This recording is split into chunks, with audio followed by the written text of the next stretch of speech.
On the day of our divorce, the wind in the capital seemed colder than usual. I stood in the center of the hall, spine rigid as a blade sheathed for 10 long years, facing the regent prince who held the empire's reins. My voice emerged flat and smooth as still water, as though discussing the weather rather than severing the bonds of matrimony. Thank you for watching this video. Here is Star-Crossed Love Story. I'm Maggie Liu. Let's dive into today's story. I ask your highness to return the 10 Zanlai dowry from the Shen family, the 10,000 acres of fertile land in the capital's outskirts. I paused, my gaze sweeping to the jade pendant at his waist, each word crystalline, and that immunity medallion. The air seemed to freeze. Regent Prince Heng stood utterly still, those eyes accustomed to surveying all beneath heaven, now filled with shock and disbelief. Shen Jinghong, his throat worked, voice hoarse. Not even the young lord, you would abandon him too. I looked at him, lips curving ever so slightly, a smile devoid of warmth, containing only desolation. I shook my head slowly, speaking softly yet with finality. No. At that moment, the setting sun sank slowly behind the western hills, its afterglow blood Zan red, splashing across the upturned eaves of the regent's mansion. The vermilion pillars were gilded with an ambiguous warm gold, yet exuded an indescribable decay. The glazed tiles bore mottled light and shadow, like shattered stars dancing. The copper bell at the eaves corner hung lifeless. Even the occasional evening breeze seemed to hold its breath, unwilling to disturb the oppressive atmosphere filling the courtyard. Despite the mountains of wealth and glory piled high, they could not suppress the palpable killing intent permeating the hall. Xie Cheng had returned through unceasing dust and wind from the frontier. His black python robe still bore traces of frost from the northern winds, his official boots stained with turbid yellow mud. His stride was steady yet tinged with urgency. Not for me, but for the figure at his side. She was a dancer from foreign lands. She moved with extreme languor, each step swaying gracefully, her waist supple as the tenderest willow branch in springtime Jiangyan. Her face was delicate as peach blossoms in the 3rd month, her eyes flowing with souls and stealing allure. The tiny silver bells at her temples chimed softly, with each step releasing waves of cloying fragrance that set one's nerves on edge. She wore gossamer robes thin as cicada wings, shimmering as she moved, like a mirage emerging from deep desert sands, breathtakingly beautiful, yet penetratingly cold. I stood at the hall's center, the chill from the blue bricks beneath my feet seeping into my marrow layer by layer. My fingertips, hidden in my sleeves, had long since dug into my palms, the pain keeping me lucid and composed. My gaze pierced straight through the air, through them landing on some nameless void, unwavering, unmoving, unavoiding, until Xie Cheng stopped 10 feet away, his oppressive presence washing over me. My expression remained indifferent as I withdrew from my wide sleeves the divorce document I'd prepared, folded square and neat. I raised my hand respectfully, my movements impeccable, though my knuckles whitened from the force, steady as stone. Xie Cheng's perpetually proud brows finally furrowed slightly. The light in his eyes seemed to pause momentarily, 1,000 words surging to his lips before being forcibly swallowed, transforming into what seemed magnanimous, but was actually arrogant inquiry. Jinghong, if you have grievances or desire compensation, speak freely. Why make such a scene? I looked at him, and the last ember of expectation in my heart was utterly extinguished. My lips didn't curve, my eyes held no ripples. My voice rang out clear and cold, each word like pearls striking jade, crisp yet icy. I ask your highness to return my dowry, the 10 Zan Li red trousseau. That was half a lifetime's effort from the Shen family, paving the way for your Xi clan. Starting from Suzhou's winding waterways, traveling by canal boats and official road carriages, taking months to reach the capital. 100 trunks, each personally inspected and sealed by my grandmother. Every golden thread was embroidered by seamstresses who ruined their eyes. Every lacquer layer required craftsmen to apply tung oil 3 times. That represents the heart's blood of countless Zhangyan artisans, not playthings for your highness to casually bestow on others. Xie Heng's expression shifted, but I gave him no chance to interrupt. And those 10,000 acres of fertile land in the capital's outskirts, bordered by the Yongding River tributary to the east, backed by Yanshan foothills to the west, guaranteed harvests in drought or flood. That land was cultivated by 7 generations of the Shen family through spring plowing and autumn reaping, digging irrigation channels, building embankments, enduring summer heat and winter snow, protecting seedlings, carved out with hoe and plow as our lifeline, not meant for your stewards to line their pockets. Finally, I raised my eyes, my gaze sharp as a blade, piercing his pupils. Additionally, please return the immunity medallion in your possession. This sentence finally touched his raw nerve. Xie Heng's form stiffened violently, pupils contracting sharply. His Adam's apple bobbed, voice suddenly rising with incredulous fury and absurdity. Shen Jinghong, have you gone mad? What about the young lord? He is the flesh and blood you carried for 10 months. When pregnant, you couldn't sleep night after night during labor, blood-soaked 3 layers of birthing cloths. To save his life, you even took a dagger to your left wrist, drawing 3 cups of heart's blood for medicine. A child you exchanged your life for, and you won't take him either. The young Lord Xie Cheng. Hearing that name, what appeared before my eyes was no longer the soft infant who called me mother, but a handsome yet thoroughly distant little face. From age 5, he stopped calling me mother, addressing me coldly, only as Madame Shen. At 7, copying the fake classic of filial piety Fei, he blacked out the line, parental grace, boundless as heaven, as though it were something filthy. Just last year at the Lantern Festival, before a crowd, he brushed away the hand warmer I offered, turned to intimately grasp Liu Ruyan's arm, and sneered back at me. This auntie understands propriety.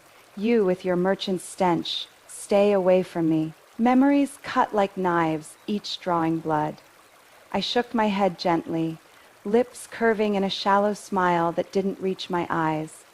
Your Highness, since we're divorced, henceforth the Xi family's glory, ancestral rights, and succession have nothing whatsoever to do with this commoner. Xie Heng stared at me intently, gaze sharp as a hawk's, as though wanting to peel away the submissive exterior. I'd worn these 10 years to truly see the bones beneath, frozen through long ago. After all, these 10 years I'd lived too much like a vine, meekly coiling around the great tree of his power, even breathing to his rhythm, even shedding tears at precisely the right moments. He'd long assumed that, having knelt so long, my knees had taken root, and I could never stand again, that having loved so deeply, I was addicted and could never break free. At this moment, the silent Liu Ruyan shrank back slightly, like a startled sparrow with reins and soaked wings, half her body softly leaning into Xie Heng's embrace.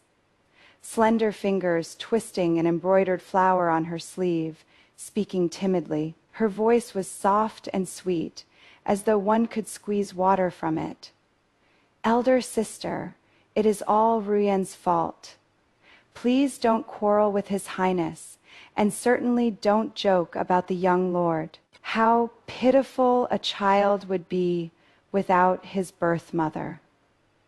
Crystal tears hung on her curled lashes, trembling as though about to fall, yet not falling. But that seemingly helpless little hand gripped Xie Heng's sleeve tightly.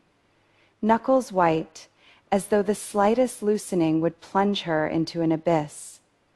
This pitiful display naturally earned Xie Heng's sympathy. Outside the window, wind gently stirred the wind chimes, producing clear yet lonely sounds. Xie Heng slowly raised his hand, patting her hand with utmost tenderness. When he turned to look at me, his brow furrowed into a Trenzan shape, his voice cold and hard as iron. Shen Jinghong, you should know when to stop. Ruyan's background is unfortunate, lonely, and helpless. I merely gave her shelter. The princess consort position has always remained vacant, waiting for you. What exactly are you making a fuss about? Making a fuss? So after 10 years of my heart's blood, in his eyes this was merely a woman's unreasonable tantrum. I didn't respond, merely turned slowly. The candlelight inside flickered, stretching my shadow long, solitary, and resolute. From my sleeve I drew a scroll bound in yellow silk, the dowry register, and slapped it heavily onto the rosewood table with a sharp crack. That sound, crisp as tearing silk, echoed through the deathly silent hall, startling a pair of swallows nesting in the rafters into flight. Your Highness misunderstands. I looked directly at him, my tone calm to the point of cruelty. This commoner isn't making a fuss, but has decided to leave. This is the detailed dowry list the Shen family compiled years ago. Every page bears vermilion annotations, official seals at the folds. Even the 2 old copper coins at the bottom of the 30th and 7th trunk are recorded without error. Please verify each item, Your Highness. Even a nail or splinter is missing this divorce document. I absolutely will not sign. Xie Heng's expression finally turned completely dark, like iron before a storm. He snatched up the register, roughly flipping through 2 pages, then suddenly laughed in extreme anger, that laughter like shattering ice, penetratingly cold. Very good indeed, Shen Jinghong. You truly reek of copper from head to toe. In your eyes, these 10 years of companionship, day and night, sharing meals, worshipping ancestors together, this marital bond can't even compare to these dead objects. Bond, I lowered my eyes, long lashes concealing the frost and tempered mockery beneath. If any bond remained, how could he, while my father's coffin still lay in the Shen residence side hall, awaiting its 3rd coat of tongue oil, order the Ministry of Rites to sound drums and music, using an 8-Zanbearer palanquin to welcome Liu Ruyan through the west corner gate. Red carpet laid all the way to the Grand Consort's chamber steps. If any bond remained, how could he turn a blind eye as the Grand Consort repeatedly withheld my family letters? How could he burn the longevity lock I'd embroidered for 3 months for the young lord? How could he allow the teaching matron during morning and evening attendance to have the young lord publicly recite from the Fey admonitions for women Fey? Is the wife's heaven, each word carved like a knife to humiliate me. I slowly raised my head, eyes clear as an ancient well, unrippled. Your Highness's words leave this commoner quite alarmed. The word bond is as insubstantial as gossamer, as light as morning dew, visible but ungraspable, impossible to retain. Only solid silver in hand, title deeds, land deeds, shop deeds. These are real things that can shield one from cold and provide footing when storms come. If your Highness truly finds these worldly possessions too hot to handle, then this divorce document need not be signed after all. Before I finished speaking, my fingertips had already lightly touched the paper's corner, making as if to withdraw it. Xie Heng's temple veins bulged. He suddenly pressed down on the paper, force nearly piercing through it. He grabbed the Wolfzan hairbrush, dipped it heavily in ink. The brush tip fierce as a sword, carrying venting fury, viciously writing his name at the signature line. The ink dripped profusely, as though blood seeped through. Sign. This prince shall grant your wish today. Take your stinking copper trinkets and get out of this prince's mansion immediately. If someday you come crawling back, disheveled and begging at the Xie family gate, don't blame this prince for refusing entry. In extreme anger he laughed, wrist flinging sharply, hurling the still and wet divorce document at my face. The paper fluttered through the air like a broken winged crane grazing my temple before falling to the blue brick floor. I bent to retrieve it, fingertips gently smoothing the creases, taking plain silk from my sleeve to carefully cover the ink, patiently blowing until the ink set without smudging. Then I extended my hand, palm upward, motionless, my gaze steady as nails, directly meeting his eyes. The medallion. Heng's form froze violently. That medallion, cast in pure gold, engraved with coiling dragons. The reverse bore 8 characters. We share life and death together. It was the protective talisman the late emperor personally bestowed on Xie Cheng before his death. Along with the tiger tally and iron certificate, it was called one of the 3 treasures of Great Xia. Only 3 existed in the world. It wasn't merely a token. It was Xie Cheng's credential for sitting secure in the regent's position amidst court intrigue, his confidence for intimidating the imperial clan and vassal princes. He stared at me fixedly, gaze like probes, scraping across my brows, eyes, lips, nose again and again, seeking a trace of wavering, a thread of pleading, a spark of regret, but there was nothing, only deathly, resolute silence. Like a cold pool, frozen for 10 years, refusing to ripple for him ever again. Take it. He violently tore the brocade pouch from his waist, with extreme roughness, slamming it heavily on the table. Gold and jade collided, producing a resonance that made even the pair of jade paperweights on the desk jump. It is just a lifeless, dead object. This prince bestows it upon you, Shen Jinghong. Listen clearly. Step through that door, and you and I sever all ties like strangers. This life, this world, never to meet again. My expression remained unchanged, unperturbed. I reached out to take the medallion, fingertips lightly caressing the cold dragon head. After confirming it was genuine, I properly stored it in my inner pocket, as though sealing away a past. In that instant, the 1,000-pound boulder that had pressed on my heart for 10 years finally plunged with a splash into the abyss. I straightened my garments, adjusted my sleeves, skirts swaying like blooming flowers. To Xie Cheng, I performed one final, perfectly proper curtsy. Back straight as pine, neck long and graceful as a swan. Movements slow as painting, showing no trace of panic, nor any lingering attachment. Many thanks for your highness's fulfillment. This commoner takes her leave. The moment I turned, Liu Ruyan's boneless voice drifted from behind, like a sigh wrapped in honey. Your Highness, don't be angry. Elder sister is just temporarily confused, doing such foolish things. Then came Xie Cheng's voice, harsh as tearing silk. Let her go. This prince will watch with wide eyes to see, without the Xie family, what can a discarded woman possibly become? Stepping through that carved wooden study door, early spring's cool breeze brushed my cheek. The copper bell at the eve chimed crisply, as though singing softly for this parting.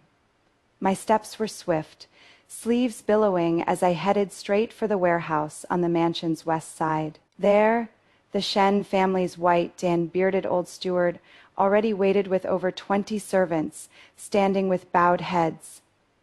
On the stone steps, figures stood in shadow, breathing held, shoulders tense, brows mingling anxiety and hope. Outside the mansion's vermilion gates, dozens of wide Zan-axled carriages with black wood and copper fittings were arranged in 2 long lines.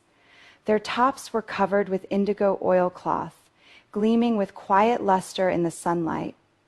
The wheels rolled over blue bricks with fine scattered sounds. A silent, yet magnificent migration was quietly beginning. I stood at the warehouse center, voice not loud, but each word clear as pearls falling on jade, steadily laying out instructions. That rosewood openwork screen carved with the four seasons, mortise and tenon joints perfectly fitted, requires 4 men to carry, thick felt padding the base. Not a fraction may be damaged. The Ruware sky and blue glazed vase on the eastern curio shelf, glazed like sky after rain, body thin as paper. Before boxing, wrap thoroughly in plain silk, fill with straw for shock absorption. That Fepine and Crane longevity, Fey painting on the west wall, an authentic work by the previous dynasty's painting sage, Gu Yan, first remove the scroll, place in a Nanmu box corners lined with scaled brocade. The mansion's former servants clustered in the pillar shadows, mouths agape, throats working, yet none dared step forward, none dared object, because that divorce document stated clearly in black and white. Madame Shen is permitted to take her dowry from the mansion, all arrangements at her discretion. As I passed through the rear garden's moon gate, the breeze carried faint magnolia fragrance. I inadvertently looked up and saw Xie Cheng beneath the crabapple tree. My flesh and blood carried 10 months and delivered by Caesarean. The Xie family's honored young lord now stood on tiptoe, carefully drawing his bow. His small arm tensed, gaze burning as he locked onto a gray Dan-winged sparrow in the branches. Sunlight filtered through new leaves, casting dappled light on his tender face, reflecting a child's particular stubbornness and innocence. The warehouse commotion startled the sparrow into flight. He slowly turned, black pupils reflecting the busy figures behind me, his small face instantly darkening, brows gathering like blades. "Shen Jinghong," he called out sharply, clear childish voice wrapped in ice shards. "Who gave you permission to move Xie family property? You're just an outsider who bought her way in with money. What face do you have to give orders here?" This 7 Zan-year Zan-old child, with high brow bones, deep Zan-set eyes, straight nose, was the spitting image of young Xie Heng. Moreover, because the grand consort whispered in his ear day and night, turning cruelty into breathing, coldness into instinct. The way he looked at me was always like examining a dusty old object, disgust mixed with innate alienation. He had never called me mother. In the grand consort's mouth, I was merchant scum with muddy legs, unworthy of crossing the Xie ancestral hall's threshold. In his heart, he only revered the grand consort as grandmother, only respected Xie Heng as father, and I was a stain in his life, urgently needing erasure. I stopped, gazing at him quietly. My look was level, without sorrow or anger, like an ancient well reflecting the moon. "Young lord," I began, tone steady as announcing the morning meal. "These items were purchased with my Shen family's 10 Zanli dowry. Contracts remain registered with officials. Your father and I have signed divorce papers. Henceforth, bridge to road, these items should rightfully return home with me." Xie Cheng froze, small mouth slightly open, seemingly unprepared for such frankness. But this daze lasted only an instant. Immediately after, his mouth corners jerked open, smiling until his eyes curved like 2 cold moons, yet without warmth.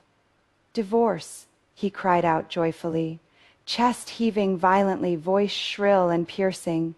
"You're finally leaving. I've waited for this day for 3 whole years. Wonderful grandmother was right. You're the Xie family's jinx. Every day you stay brings more bad luck. From now on, Auntie Ruyan will be my real mother. She is 100 times more beautiful than you, like a fairy in a painting, Her voice is like a stream, and she braids willow crowns for me. The tunes she hums at night sound better than the orioles in the imperial garden. Though my heart had died like ash these 3 years, though I'd long known this child's heart belonged elsewhere, hearing him use such gleeful, vicious tones to excise me from his life, my heart still seized suddenly, as though countless frost and tempered silver needles densely pierced deep into flesh. The pain numbed my fingertips, brought a metallic taste to my throat. I closed my eyes, deeply inhaling cool wind, forcibly pressing the surging bitterness back into my lungs. When I reopened them, my voice was calm as autumn water. Yes, I nodded lightly, gaze sweeping past the stray hairs at his temples. No reproach, only a trace of exhaustion so faint it nearly dissipated. Henceforth, she will be your only mother. The sugar cakes you want, new slingshots, crystal glass wind chimes. Just ask her. She'll certainly smile and present them all, not one missing, before I finish speaking. He suddenly raised his arm, pulling the slingshot to its limit. Whoosh! A gray blue pebble came hurtling with the wind, striking hard against my left temple. Instantly, the skin burned hot, then swelled into a walnut sized dark red bruise. Get lost. Take your broken copper and rotten iron and get as far away as possible. The sight of you disgusts me. I slowly raised my hand, fingertips lightly pressing the burning spot at my temple. Truly didn't hurt. Compared to that rainy night 3 years ago when I gritted my teeth to cut open my left chest past the 3rd rib, carving out my still beating heart's flesh to exchange for his life.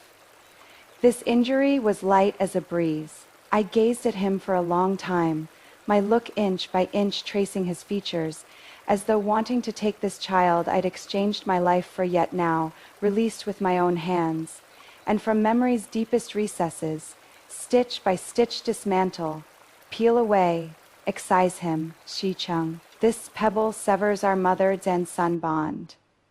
Henceforth, mountains high and roads far, take care of yourself. With that, I turned and boarded the carriage, curtain falling. Through the gap, I glimpsed him making faces at my back, then scampering joyfully toward Liu Ruyan's Chiwu courtyard, where a pear tree's blossoms fell like snow. I leaned against the carriage wall, closed my eyes. 2 lines of hot tears finally slid silently down, soaking the plain handkerchief on my lap. Returning to the old Shen residence, moonlight flowed like water over the courtyard's layered trunks. Looking at these recovered possessions, I exhaled a long breath of turbid air. These 10 years, the silver the Shen family poured into the prince's mansion exceeded 1,000,000 taels. Heng was aloof, untouched by vulgar affairs. The grand consort was extravagant, wearing only cloud brocade, eating only delicacies. The mansion's hundreds of mouths all relied on my dowry for support. Now everything recovered, not one trunk missing, not one tael of silver leaked. Even the deeds pressed at the bottom of boxes were neatly stacked in cases. I wondered whether that lofty regent prince, without this golden thread mending his interior, could still support that snowed and blue python robe's dignity. While pondering, the steward hurried to report, "Miss, the prince's mansion steward has arrived, waiting at the 2nd gate." I nodded, ordering him brought in. When that steward entered, his chin was raised high, eyes only looking at the eve corner copper bells, not even glancing at me properly. "Madam Shen," he began in an admonishing tone, "His Highness commands. Though you've left the mansion, the Xuande incense burner in the study. His Highness is accustomed to it, and the white jade guanyin in the Grand Consort's Buddhist hall. It is what she relies on for worship. Immediately send people to return them. No delays permitted." I laughed lowly, fingertips slowly caressing the celadon teacup, lifting the lid, skimming foam. His Highness, the Grand Consort. What are they to me? The steward's eyes bulged, face flushing livered and colored, as though hearing something treasonous. Outrageous! You dare show contempt for a prince. Don't think having divorce papers severs all connections. With one word from His Highness, your Shen family's trade routes will be ruined tomorrow. I slowly set down the teacup with a soft tap, light yet cold, my gaze like a blade piercing straight into his eyes. Is that so? Then tell Heng. The Schwandeberner was part of my Shen family dowry, bearing the imperially bestowed virtuous and obedient double seal. The white jade guanyin was carved by Wuzhong's finest craftsmen over 9 months, the base engraved with my maiden name seal. Want them, bring silver to redeem them. Schwandeberner, 5,000 taels. White jade guanyin, 8,000 taels. 1 coin short. Don't even think about touching them. The steward trembled all over. You, besides copper stench, what is left in your eyes? His Highness would never lower himself to pay you. I rose abruptly, stepped forward, raised my hand, slap. A crisp slap, explosive as thunder. He staggered backward, clutching his face, eyes full of shock. That slap teaches you how to speak. Now I am the Shen family head, holding the clan seal, controlling trade routes. No longer the princess consort in the mansion's side courtyard watching others' expressions. Dare shout at me again? I won't break your legs. I'll have someone remove your kneecaps, stuff you in a salt Zan transport sack, and exile you to Lingnan. Get out. He fled, crawling and rolling. I stood on the steps, laughing coldly. Can't handle even this turning. I summoned the accounting master, voice calm as nails, list every tale of silver the prince's mansion withdrew from the Shen family these 10 years. Item by item, which year, which month, who handled it, under what pretext, not one omission. Since we've severed ties, the blade must cut to bone, when break cleanly. Deep into the night, I lay on the carved bed, stroking the raised old scar on my chest. That wasn't a wound, it was a lesson, like a dead worm coiled beneath the skin, constantly reminding me this pack of insatiable wolves chewed my marrow to nothing, then turned to bite. My hatred for the Xie family had long ceased being mere emotion. It was like 10,000 poison, Zan-tempered silver needles, one by one piercing into bone crevices, melting into scalding blood, even unto the yellow springs and azure falls. It would never die, never rest. Half this hatred belonged to Xie Heng. The other half must be returned intact to that grand consort, that old hypocrite who daily fingered prayer beads and chanted mercy. Recalling my first day entering the prince's mansion, red candles flickering, she sat enthroned on that rosewood carved chair symbolizing absolute power. She didn't even allow anyone to lift my red veil, merely extending from wide sleeves, a scroll of admonitions for women fey. The cover was yellowed and wrinkled, corners worn badly, clearly a cast done off thumbed to pieces by previous concubines. She was telling me merchant daughters' bones steeped in copper stench and baseness, unworthy of her pure and noble fine son. From then on, morning and evening attendance became my daily punishment. I stood below the steps, eyes lowered, lashes down, spine perpetually taut as a string about to snap. If tea was hot for 3 breaths, she'd laugh coldly without raising her eyelids. Truly from a marketplace household, Madame Shen doesn't know hot from cold. That heart should probably be scalded with boiling water to learn better. If tea cooled half a degree, she'd sweep away cup and saucer, porcelain shattering amid mockery. Merchant girls are practiced at pretense, can't even learn this simple skill of serving tea. What use are those hands? Even later when I carried Xie Cheng, suffering terrible morning sickness, retching acidic water each dawn until bile rose bitter, and I collapsed in weakness. She saw this and merely spat publicly, face full of disgust. What delicate airs! Daughters raised by the Shen family must have bones soaked in honey syrup to be so soft and unable to stand, making others laugh. They forced me under the 7th month's most vicious sun that seemed to roast people dry, to kneel on the ancestral hall's rough, scalding, gray brick floor, reciting the Fei Sutra Fei. In this household, no one treated me as a pregnant woman, much less as the Sodan called princess consort. That stone surface, baked by the sun like iron fresh from a smelting furnace, sent rolling heat waves drilling up through my knees, steaming my skirt hems until they took on a scorched color. I felt my vision repeatedly blackening, ears filled with exploding summer cicadas, buzzing incessantly. Finally, my body swayed and I collapsed like a withered leaf. Beneath my knees, a small patch of shocking dark red blood gradually spread across the blue bricks, particularly heart-stopping. The shadow of miscarriage, like black clouds pressing down on a city, drew perilously near. When Xie Cheng returned to the mansion, he happened upon this scene. He merely glanced casually, that look indifferent as though viewing through 3 layers of gauze, unclear and utterly unmoved. His voice was cool, without a trace of warmth. "Mother does this for your good. Women should move about more, temper their character. Only then can the pregnancy be stable. For my good, this Sodan called good required my unformed flesh and blood as burial sacrifice." At that moment, abdominal pain twisted like knives.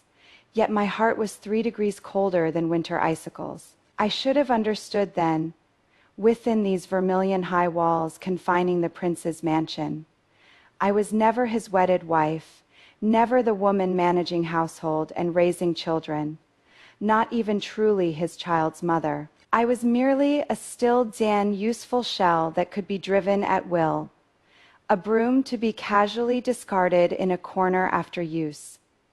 And now, this broom had gathered dust, grown old, naturally time to replace it with a new one. Xie Cheng had Liu Ruyan, the newly admitted Jiangnan songstress, voice like spring streams flowing over warm jade chimes, clear and pleasing, able to sing all of Jiangnan's misty rains. When she smiled, her eye corners curved like a crescent moon on the horizon, bewitching hearts. Even her breathing carried rich, undilutable powder fragrance. And I, this vivid contrast, completely became the mansion's most annoying, eyesore speck of old dust. But what truly pushed me into endless abyss, severing my last thread of hope, was news of my father's death. Half a month ago, father was implicated in an inexplicable embezzlement case.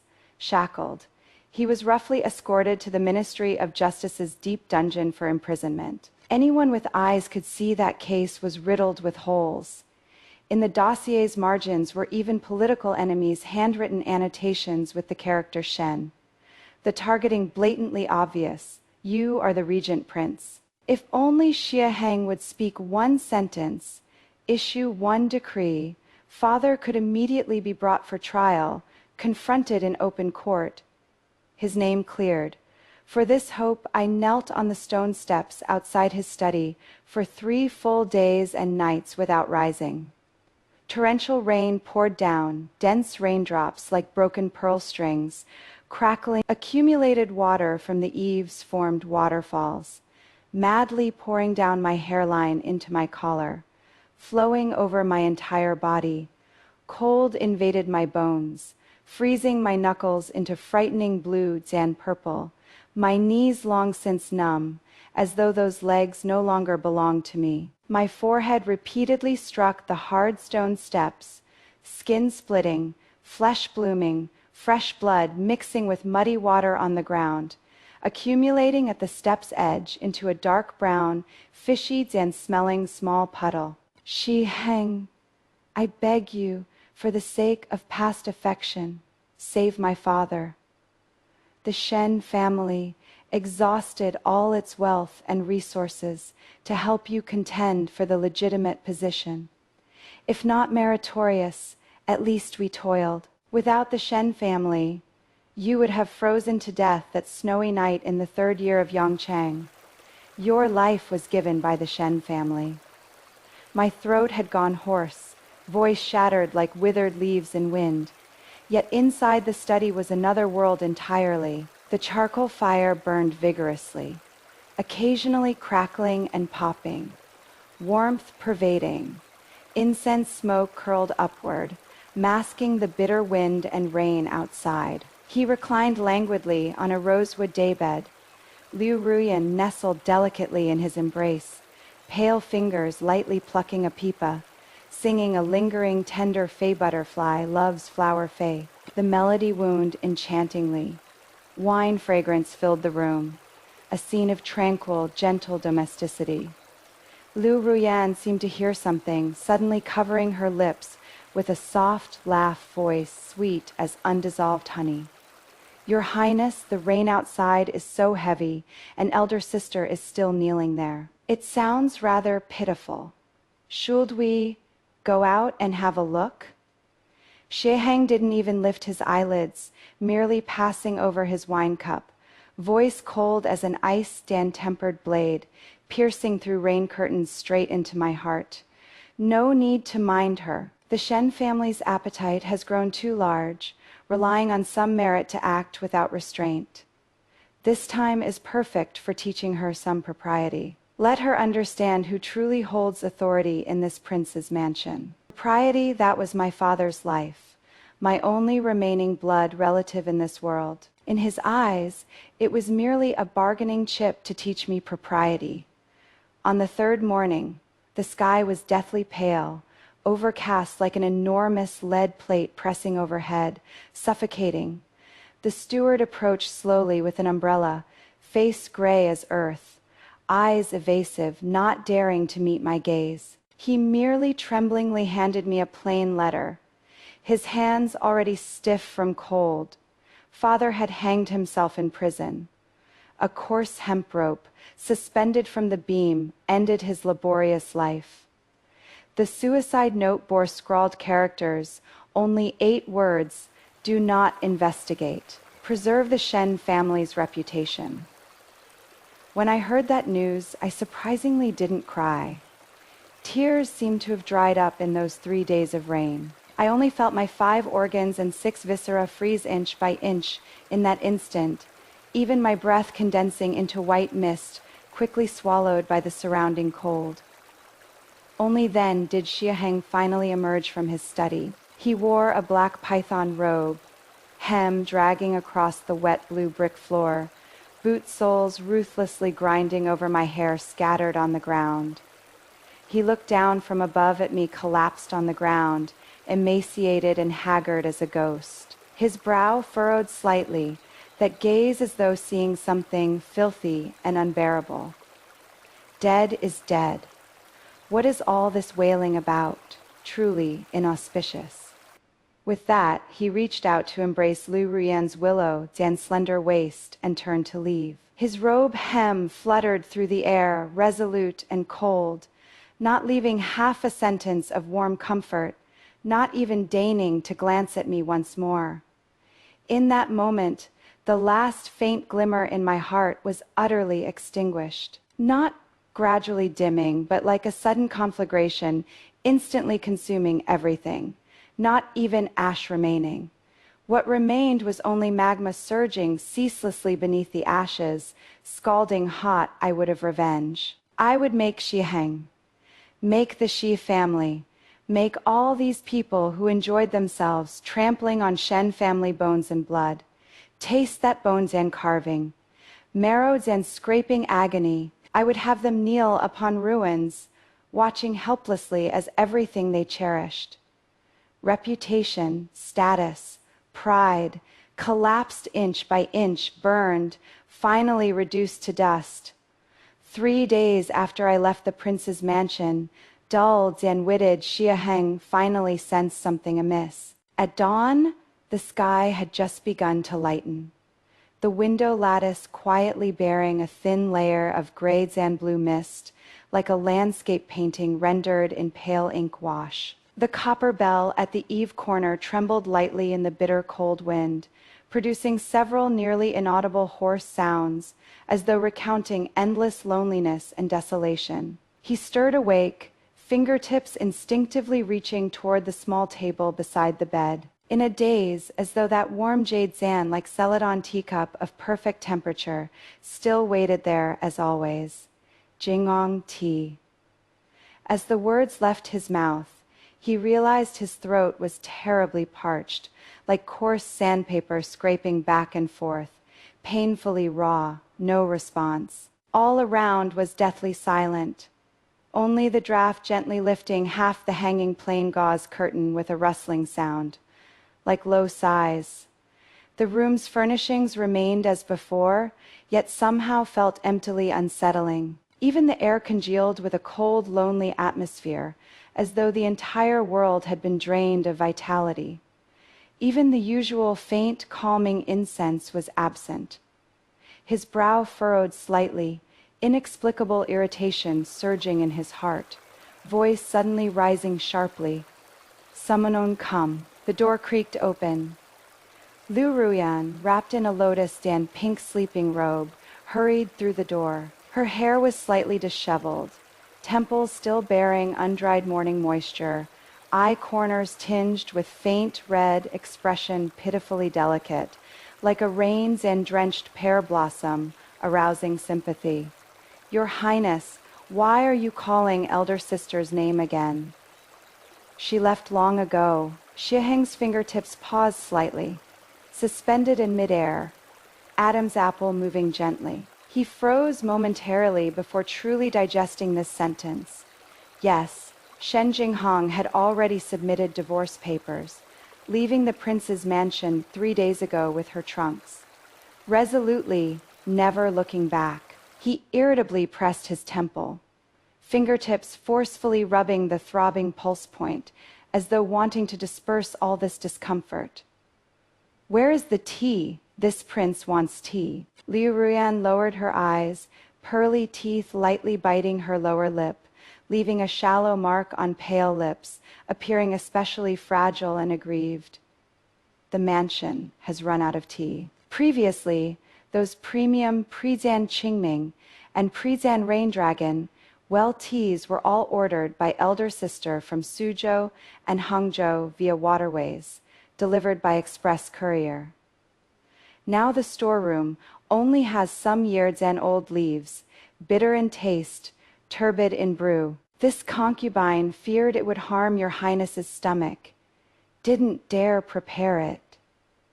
Xie Heng's expression suddenly darkened, a trace of murderous intent flashing in his eyes, like storm clouds before a tempest oppressively terrifying. "Then purchase immediately. Must this prince teach you such trivial matters step by step?" Liu Ruyan's eyes instantly reddened, crystal tears rolling down, tracing a fine bright line in the morning light, like broken pearl strings. "But the accounting office has no remaining silver. The old steward, says elder sister, on the day she left, withdrew all the monthly stipends allocated by the Ministry of Revenue, autumn harvest silver from various estates, and accumulated personal savings over the years. Now we can't even scrape together wages for the kitchen maids and cleaning women." "What?" Xie Heng rose abruptly, his wide brocade robe hem sweeping an empty incense burner from the table. The copper lid fell to the floor, producing an endless resonant echoing through the empty room, as though protesting this sudden calamity. "Shen Jinghong dares be so ruthless." Only after turning the prince's mansion upside down did Xie Heng finally have to face reality. Shen Jinghong had truly taken every last coin of the Shen family's money, along with every trace she'd left in this household. Those expenses previously taken for granted, existing like air, had now all become thorny problems. Morning ablutions used rough, hard soap pods instead of Shen family's specially made rose balm. Midday meals reduced from exquisite 12 dan course spreads to a paltry 4 dishes, 3 of which were reheated leftovers. Even the calming incense constantly lit in his study was replaced with choking inferior goods that gave him headaches. But these domestic inconveniences were nothing compared to changes at court. What truly humiliated him came later. On the 5th day at morning court, in the Golden Hall, the Minister of Revenue stepped forward, holding a memorial, voice resonant, echoing through the Golden Palace. Your Majesty, the military provisions for the northern border under the Regent Prince's jurisdiction have been in arrears for over 3 months. This winter is bitterly cold. Northern winds like blades. Garrison soldiers lack warm clothing and sufficient food. Signs of mutiny have already appeared. This subject begs your Majesty's judgment. The entire court erupted in uproar, buzzing. Xie Heng's face turned iron and blue, sharply turning toward the Minister of Revenue. Didn't the ministry allocate 300,000 taels just last month? The minister bowed his head, neither servile nor overbearing. Your Highness may not know that sum was advanced and loaned by the Shen commercial house. Now that the Shen family has withdrawn funding, the amount has been legally recovered. As for estates and shops under the prince's mansion, due to years of mismanagement and severe losses, they've long been mortgaged to exhaustion. No silver remains to allocate. The young emperor on the dragon throne, barely 10 years old, gazed down with innocent, bewildered eyes. Imperial uncle, what can be done? If this provokes military rebellion, I fear the state will be unstable. Xie Heng clenched his back teeth, long fingernails digging deep into his palms, the pain keeping him barely rational. He finally understood the true meaning of Shen Jinghong's parting words. If your Highness truly finds these worldly possessions too hot to handle, I'll help you keep them safe. She didn't reject sentiment. She wanted him to witness firsthand just how fragile, how built upon gold and silver, was the foundation of his 10 years of Sodzian called aloofness and dignity.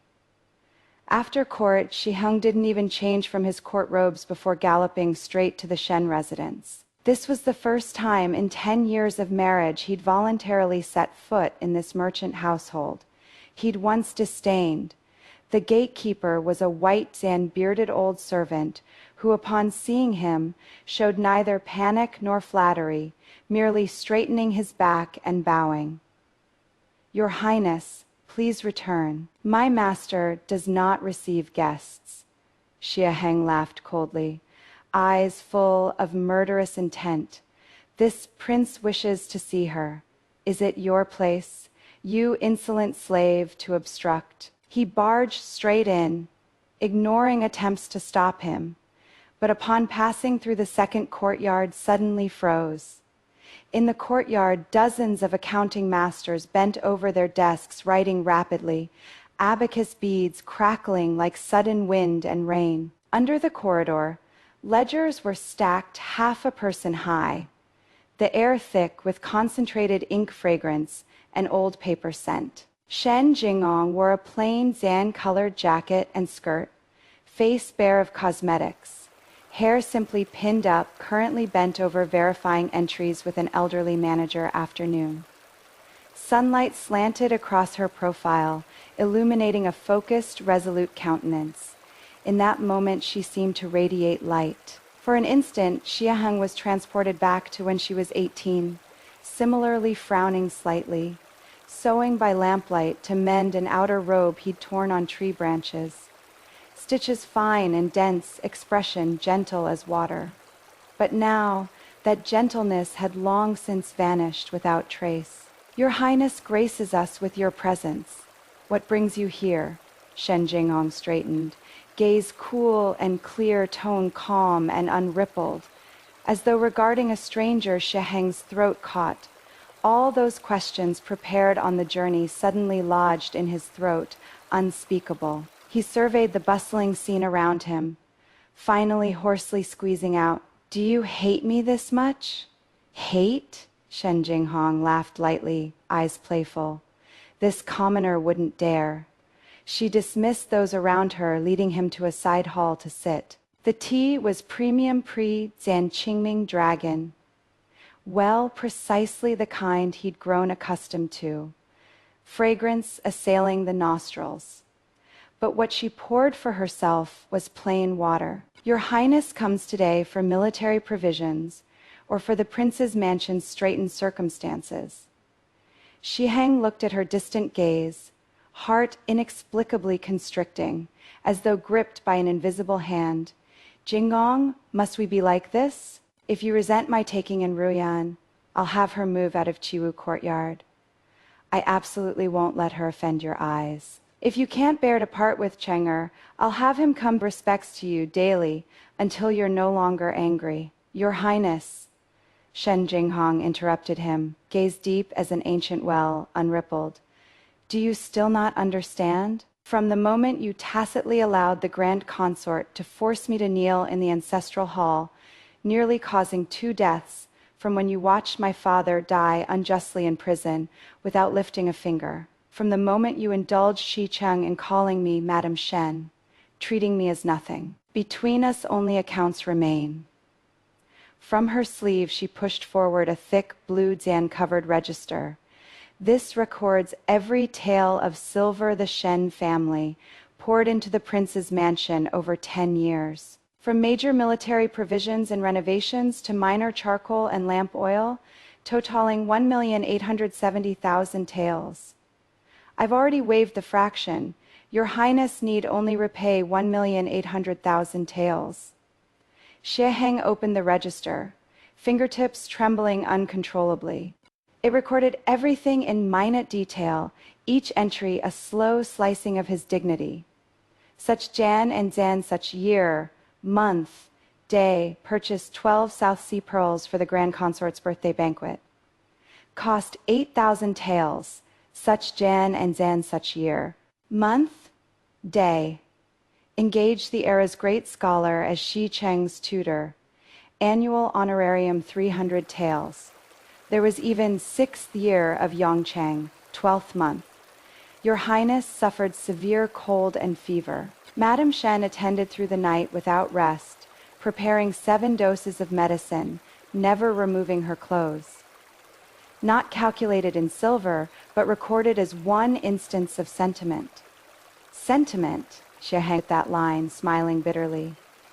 You even calculate this. Without settling accounts clearly, how would I know I've already lost all my capital? Shen Jinghong stood, skirts motionless, like a statue. If your Highness is financially pressed, you may repay in installments. But as collateral, I want the Prince's Mansion's suburban villa, 2 hot spring estates in the Western Hills, and she paused, enunciating each word, the string of Eastern pearls around Liu Ruyan's neck. That was my mother's keepsake. Xie Cheng's head snapped up, eyes full of shock. How did you know? How did I know? Shen Jinghong finally smiled, that smile tempered with millennial ice. Because my father personally went to the South Seas to purchase those pearls for my coming Zan of Danage ceremony. 18 pearls total, each perfectly round, able to reflect images at night. When I married into the prince's mansion, they were in the 30 Zan 6th trunk of my dowry, carefully stored in a rosewood case. But on the 3rd day after our wedding, the Grand Consort said I was too young to bear such precious items, that they might diminish my fortune and longevity, and forcibly borrowed them for safekeeping. This borrowing lasted 10 years. Now they're worn around a songstress's neck, treated as a love token. She walked closer, stopping 3 feet before Xie Cheng, gaze piercing. Your Highness, tell me, am I the one who hates you, or has your Xie family never once regarded me as human? Xie Cheng opened his mouth, throat dry, unable to produce any rebuttal. His silence equaled admission. Shen Jinghong laughed through tears, that laughter desolate. Wonderful Xie Cheng, you truly are the world's most hypocritical gentleman. You want the Shen family's money, yet trample the Shen family's face. You want me to work like an ox or horse for you, yet disdain my merchant's stench. She wiped the moisture from her eye corners, resuming her usual cold composure, 1,800,000 taels. I'll find a way. But the villa and estates won't do. Those are ancestral properties, untouchable. Then use the tiger tally as collateral. That light sentence froze all the blood in Xie Heng's body. What did you say? The tiger tally the late emperor bestowed upon you can mobilize 300,000 northern border troops. Shen Jinghong's expression was calm, as though discussing an ordinary trinket. Your Highness needn't worry. I have no interest in military authority, nor do I wish to rebel. This item is merely priceless, sufficient to offset 800,000 taels. Pawn it with me for 3 months. Once you've gathered the silver, you may redeem it. If overdue, she smiled faintly, eyes frighteningly cold. I shall present it to His Majesty. I imagine His Majesty would be quite pleased to recover this ancestral property that has been wandering outside. Shen Jinghong. Xie Heng's color changed dramatically, slamming the table as he rose. Do you know this is a capital offense? Privately trafficking in tiger tallies means execution of 9 generations. Then your Highness should report me. She met his gaze unflinchingly, spine straight as ever. Let all under heaven know that the mighty Regent Prince must pawn his tiger tally to raise military provisions. Let civil and military officials all see how these 10 years you've relied on your wife's dowry to maintain that laughable dignity.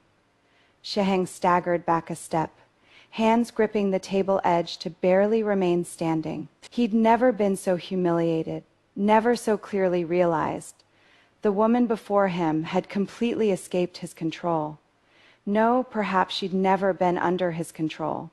That docility, that humility, that meek acceptance, merely a cocoon wrapping her sharp edges, willingly retracted claws because of love. What had now broken free from the cocoon was a blade tempered 10 years in cold poison, honed specifically to take his life. Your heart is truly vicious. Shen Jinghong nodded, expressionless. All taught by your Highness. Xie Heng ultimately left the tiger tally, returning empty handed. That heavy bronze tally was locked by Shen Jinghong in the deepest iron chest of the secret chamber, placed alongside the immunity medallion personally bestowed by the late emperor. The old steward worried, Miss, this move is too dangerous. If His Highness becomes desperate, he won't. Shen Jinghong caressed the cold tally, eyes flashing with clarity. Xie Heng values reputation above all and is supremely arrogant. He can endure poverty, endure mockery, but absolutely cannot endure all under heaven knowing that without a merchant's daughter, he can't even maintain his livelihood. Moreover, she raised her eyes toward the gradually sinking twilight outside the window, lips curling in cold mockery. He is currently too preoccupied with his own troubles. Indeed, Xie Heng's troubles had only just begun. On the 7th day, the censorate submitted 3 memorials in succession, impeaching the Regent Prince for lax household management, indulging relatives in seizing common people's land. Evidence was conclusive, implicating the Grand Consort's distant nephew who'd abused his power. On the 10th day, an 800 LI urgent report arrived from the northern border. Military morale was unstable. Provisions insufficient, small groups of soldiers had already mutinied and rioted. On the 15th day, Liu Ruyan accidentally shattered an imperially bestowed glass cup at a banquet. The irritable Grand Consort publicly slapped her. She fled the mansion in tears, not returning for 3 full days. And Xie Cheng, this young lord pampered to the skies by the Grand Consort since childhood, finally began tasting decline. Previously his clothes were nothing but cloud brocade. Now he could only make do with ordinary Hangzhou silk. Previously his study displayed rare editions Shen Jinghong had spent fortunes collecting. Now only common primers remained. Even his beloved sugared and steamed cheese custard, Because the skilled cook had been dismissed, he could no longer taste. He cried, threw tantrums, even shouted at the Grand Consort, "It is all your fault. If you hadn't driven that woman away, why would I suffer like this?" The Grand Consort trembled with rage, her cane striking heavily on his back. "Wretched child, what poison did that woman feed you to defy your grandmother over food?" Xie Cheng glared at her with reddened eyes, roaring like a small beast. "At least when she was here, I could eat whatever I wanted. And now, not even a decent bowl of soup. Is this the fortune you promised?" These words happened to reach Xie Heng's ears as he entered. He stood in the corridor, watching his son's face contorted with anger, suddenly recalling many years ago, when Xie Cheng was still very small. Running a high fever, Shen Jinghong not closing her eyes for 3 days and nights, holding him tightly in her arms, spoon Zan feeding him medicine. Then the child nestled against her chest, small hands clutching her garment, mumbling, "Mother, mother." When did it change? Was it the Grand Consort's daily indoctrination in his ears about merchant baseness, or his own tacit permission of that contempt toward her? "Father." Xie Cheng saw him, as though grasping a lifeline, rushing over to embrace his legs. "Bring that woman back. I want cheese custard. I want new clothes. Have her come back to serve us." Xie Heng looked down at his son for the first time, finding this face so like his own, utterly strange, utterly detestable. "Chenger," he slowly crouched down, strong hands gripping the child's shoulders. "The woman you speak of is your birth mother, who carried you 10 months and gave you life." Xie Cheng froze, then pouted disdainfully. "She is not. Grandmother says she bought her way into the mansion with silver, utterly base, unworthy of being my mother." "What about your life?" Xie Heng's voice deepened, as though suppressing immense pain. 3 years ago, when you contracted smallpox, nearly dying, doctors helpless, she cut open her own chest, took heart's blood as medicine catalyst for you. This matter, the Grand Consort never told you, did she?" Xie Cheng's eyes widened, instinctively retorting, "You're lying. Grandmother said that was—" "Said what?" "Said it was filthy matter, said drinking it would defile your body." Xie Heng smiled bitterly, eyes reddening. "Do you know that you can still stand here throwing tantrums, cursing her as base, entirely because that bowl of sodan called filthy matter saved your life?" The child froze, small face gradually paling, lips trembling. Xie Heng rose, wearily rubbing his brow, as though instantly aged. "From today, you move out of the Grand Consort's courtyard and live alone in Bamboo Pavilion. Rise daily to study. Practice martial arts in the afternoon. Food, clothing, shelter, all according to ordinary official household standards. No exceptions. Father. If I hear you call your birth mother, that woman again, family discipline will be enforced without mercy." Xie Heng turned and left, his back somewhat hunched and desolate. He suddenly wanted to know, with what feelings had Shen Jinghong, while enduring the Grand Consort's persecution, his coldness, their son's alienation, still forced herself to smile and support this household's operations. And he had taken it all for granted, enjoying it with peace of mind for 10 years. The 8th day of the 12th month, year's end approaching, wind and snow mingled. Yet the Shen residence was more lively than any previous year. Lanterns and decorations hung high. Shen Jinghong had reorganized the family business with thunderous methods, recovering estates and shops seized by collateral clan branches, and won bids at high prices for 3 key routes of Jiangnan Canal transport. Those who'd previously mocked her as a cast-off woman now respectfully addressed her with beaming faces as Master Shen. At the prince's mansion, circumstances were straitened to the point of utter destitution. Xie Heng sold half his collection of antiques and calligraphy, barely scraping together 500,000 taels, sending someone to deliver it to the Shen residence. Shen Jinghong counted the banknotes without even raising her eyelids, saying flatly, "Still short 1,300,000 taels. Your Highness, the 20th of the 12th month is the final deadline. No extensions." Xie Heng stared at her, eyes full of bloodshot veins. "Must you force me to death?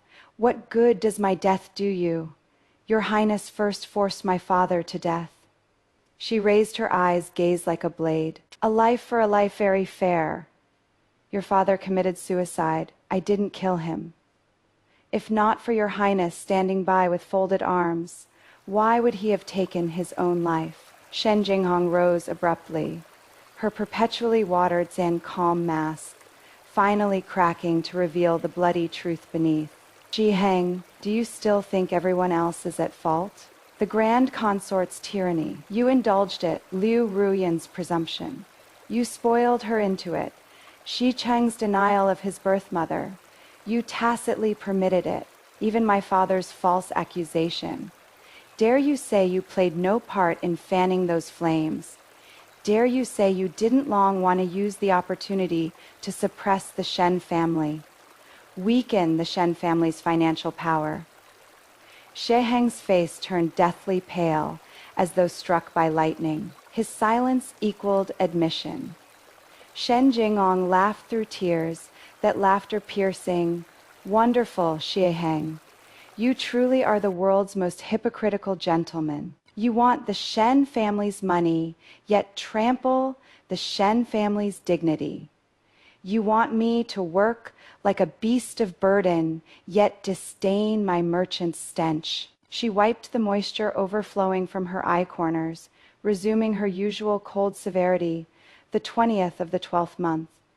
I want to see the remaining silver. Otherwise, the tiger tally will appear punctually on His Majesty's desk. Guess whether civil and military officials will plead on your behalf or kick you while you're down." Xie Heng staggered away, steps unsteady that night. He sat alone in his study until dawn, lamplight burning out. Before him lay two items. One was the death warrant ledger Shen Jinghong had given him. One was the urgent Northern Border Military Intelligence Report just delivered by his advisors. The military report bore red urgent characters. "If provisions don't arrive, large scale mutiny certain by the 25th of the 12th month. Consequences unthinkable." And today was already the 10th of the 12th month. He closed his eyes, memories flooding like tides. Back then he wasn't yet Regent Prince, merely an unfavored, bullied prince. That snowy night in the 3rd year of Yongchang, he was trapped by other princes' schemes on a barren mountain, nearly freezing to death in ice and snow. It was Shen Jinghong's father, that merchant he'd looked down upon, who led household guards searching the mountain all night, hands digging until they bled, finally extracting him from snowdrifts. The old man wrapped his only fox fur around him, his own hands cracking and bleeding from cold. "Your Highness, the Shen family seeks no merit from supporting the dragon, only asks that in future you treat Jinghong well. Her temperament is stubborn, yet her heart is kind." How had he answered then? He'd sworn solemnly. "Elder Shen, rest assured, Heng will never fail her." Ha, never fail. Turns out he'd failed long ago. Failed utterly. Failed beyond redemption. The 19th of the 12th month, the day before the final deadline. Xie Heng did something that shocked the court. He memorialized requesting self-stand demotion, willing to surrender his regent prince title and the prince's mansion's ancestral properties entirely to the national treasury, only asking the court immediately allocate northern border military provisions. The young emperor sat bewildered on the dragon throne, but the empress dowager behind the curtain sighed deeply. Why must imperial uncle go to such extremes? Military provisions can always be managed somehow. Xie Heng knelt in the hall, removing his official hat, spine straight. This subject managed his household poorly, his private virtue flawed, implicating state affairs, a crime deserving 10,000 deaths. I only wish to redeem myself with this body, preserve border tranquility. I beg your majesty's fulfillment. He knew this was the only path trading power for military provisions at least preserved the Xie family's last shred of dignity. If he truly waited until the tiger tally appeared on the imperial desk, that would be the crime of deceiving the sovereign. The entire Xie family would face disaster. The imperial edict came swiftly. Xie Heng's petition approved. Regent prince title revoked. Demoted to commandery prince. Most prince's mansion properties confiscated. But in consideration of years of service, residence retained. Northern border provisions to be allocated immediately by the Ministry of Revenue. When news reached the Shen residence, Shen Jinghong was verifying New Year gift lists. Her brush tip paused, a drop of thick ink staining the red paper like a black tear. The old steward said quietly, "Your Highness, no, Commandery Prince Xi sent someone with this." It was a rosewood case. Opening it revealed neatly stacked land deeds, property deeds, and a letter. The letter was brief, only one line, characters revealing finality. The remaining 1,300,000 taels offset with these. Henceforth, accounts settled. Shen Jinghong closed the case, silent for a long while, gaze passing through the window lattice toward the distance. He has finally shown some decisiveness. "Miss, shall we accept?" "Accept," she rose, looking toward the falling profusely outside the window. "But don't take everything. Leave the ancestral mansion for him to shelter in. Convert the rest to cash, half sent to the palace as military funds, half establish soup kitchens in the northern border, in the Shen family's name."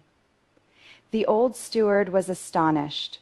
"Why, the Xie family treated you so—" "I hate Xie Heng, not those soldiers bleeding and fighting at the border." Shen Jinghong's tone was calm yet magnanimous.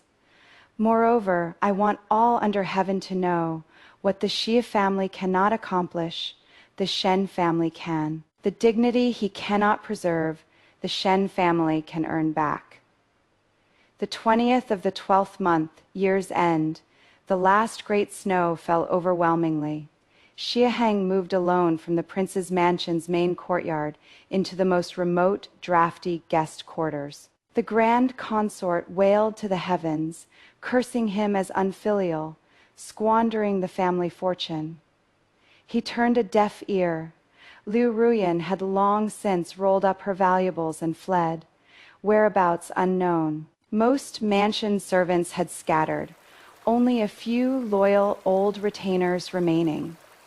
Xie Cheng, terrified by these earth-shattering changes, huddled in his room, refusing to emerge, trembling. At dusk, the gatekeeper reported, voice trembling, "Commandery Prince Master Shen has arrived." Xie Heng froze, donning an old robe before emerging. Shen Jinghong held a green bamboo umbrella, standing in the vast snow like a winter plum blossom. Behind her, two assistants carried a heavy chest. "This is the ancestral properties Your Highness pawned. I've converted them to cash." She gestured for the assistants to open the chest, revealing gleaming silver ingots, dazzling in the snowlight. 800,000 taels, sufficient for you to repair the mansion and settle the servants. The remaining 500,000 taels have been sent to the palace. His Majesty will reward the northern border troops in your name. Xie Heng's throat caught, eyes heating. "You needn't have. I'm not doing this for you," Shen Jinghong interrupted him, voice cold and clear. "Xie Heng, from today forward, you and I are truly settled. You no longer owe the Shen family money, and the Shen family no longer owes you sentiment." She turned to leave. Xie Heng suddenly called out, voice carrying a trace of trembling plea, "Jinghong." She stopped but didn't turn around. If back then I hadn't, there are no ifs. Her voice was soft yet resolute as tempered steel, shattering his last illusion. Heng, some paths once taken cannot be retraced. Some hearts once broken cannot be mended. Between us, the moment you watched my father die, it was thoroughly finished. The snow fell harder, gradually obscuring her retreating figure. Xie Cheng stood in the corridor, letting flying snow accumulate on his shoulders, suddenly recalling the wedding day when the matchmaker sang auspicious verses.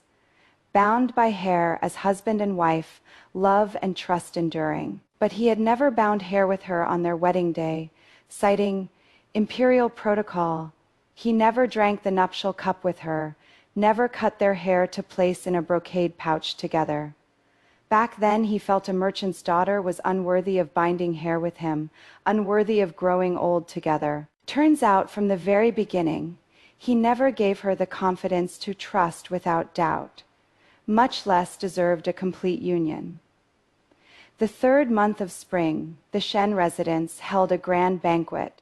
Every person of consequence in the capital attended, not to witness mockery, but to cultivate connections with this female master who controlled canal transport and salt licenses, and maintained close relations with the newly favored imperial concubine Shu in the palace, a former side consort who'd once received kindness from Shen Jinghong at the prince's mansion. During the feast, someone cautiously broached the subject with probing intent. Master Shen is young and living independently.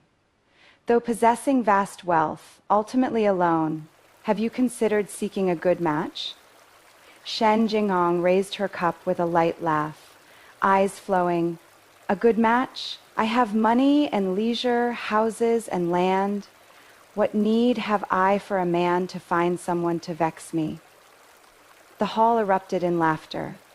Atmosphere warm, she drained her cup, gaze sweeping past the budding willows outside the window, heart utterly clear. Indeed, what need for a man? She once believed marriage was destiny, that managing household and raising children was a woman's duty. But in the end, she nearly gambled the entire Shen family and her own life. Now she finally understood. In this world, the most reliable thing wasn't a man's conscience, but real gold and silver held firmly in one's own hands. The most dignified thing wasn't a princess consort's mandate, but the confidence that either party could live splendidly without the other. After the banquet dispersed, the old steward brought a letter. It was from Xie Cheng. The child's clumsy brushstrokes, crooked and uneven, contained only one sentence, transparently cautious. Mother, I know I was wrong. Could I see you once? Shen held the letter, silent for a long while. Finally, she took up her brush, characters flowing freely. Study diligently, understand principle, and cultivate character. When you come of age, if you still wish to acknowledge me, come then. Neither refusing nor eager. Some wounds needed time to heal. Some paths one must walk clear, Dan-eyed alone.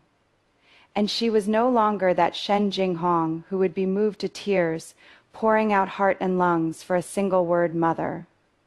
She was now the Shen family head, the commercial house master, the pillar many relied upon. She had more important matters, extending further the trade routes her father left unfinished, polishing brighter the Shen family signboard, letting all under heaven know, women establishing themselves in the world rely not on fathers, not on husbands, not on sons, but on their own hands that can work an abacus, wield a blade, and support an entire sky. Deep into the night, she sat alone in the corridor, gazing at the stars. Suddenly recalling many years ago when father stroked her head, eyes full of loving kindness. Jinghong, father doesn't ask that you be wealthy and noble, only that you live peacefully and joyfully all your days.